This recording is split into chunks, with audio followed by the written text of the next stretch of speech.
नमस्कार दोस्तों, आज के हमारे इस वीडियो में हम आपके लिए हरियाली अमावस्या की व्रत कथा लेकर आए हैं। एक समय की बात है, किसी नगर में एक राजा रहते थे।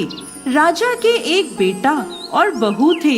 एक समय छोटी बहू ने राजा के कक्ष में रखी हुई मिठाई खा ली और राजा के पूछने पर बोली कि यह मिठाई तो चूहे खा गए। चूहों ने देखा कि इस छोटी रानी ने हमारा झूठा नाम लगाया है, इसका सच हम सबके सामने लाकर रहेंगे। कुछ दिनों बाद राजमहल में कुछ मेहमान आए। राजा ने उन्हें अतिथि कक्ष में ठहराया। चूहों ने सोचा यही सही समय है छोटी रानी का सच सबके सामने लाने का। रात्रि के समय चूहों ने छोटी रानी के कपड़े ले जाकर अतिथि के कमरे में रख दिए। सुबह हुई तो नौकरों ने देखा कि छोटी रानी के कपड़े अतिथि के कक्ष में रखे हैं। धीरे धीरे यह बात पूरे राजमहल में फैल गई।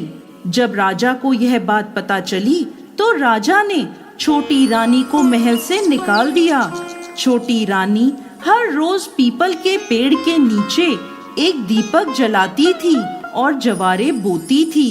एक दिन जब राजा शिकार से लौट रहा था तो उसने रास्ते में देखा कि बाड़ी के पीपल के पेड़ के नीचे कुछ जगमगा रहा है। राजा ने अपने सैनिकों से कहा कि जाओ और उस पेड़ के ऊपर बैठकर देखो कि यहाँ क्या जादू हो रहा है।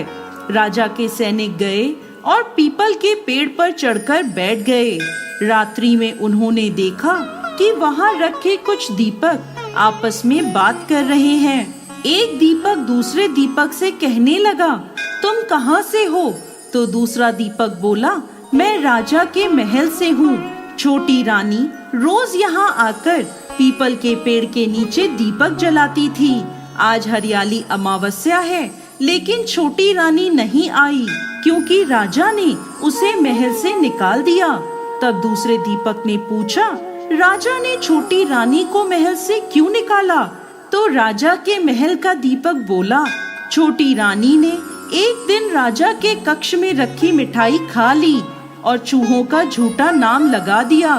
छोटी रानी के सच को सामने लाने के लिए चूहों ने रानी के कपड़े ले जाकर अतिथि के कक्ष में रख दिए और रानी पर इल्जाम लगा। फिर राजा ने उन्हें महल से निकाल दिया। इसीलिए आज मैं सूना हूँ। सिपाहियों ने जब यह बात सुनी तो वह तुरंत पेड़ से उतरे और महल में जाकर उन्होंने राजा को सारी बात बता दी। यह सुनकर राजा ने छोटी रानी को महल में वापस बुलवा लिया और छोटी रानी ने पीपल के पेड़ में दिया जलाने का अपना नियम फिर से शुरू कर दिया। तो दोस्तों, ये थी सावन महीने में आने वाली हरियाली अमावस्या की कहानी। ये कहानी आपको कैसी लगी हमें कमेंट बॉक्स में लिखकर जरूर भेजें। साथ ही साथ हमारे इस चैनल को सब्सक्राइब करना ना भूलें। जय भोलेनाथ।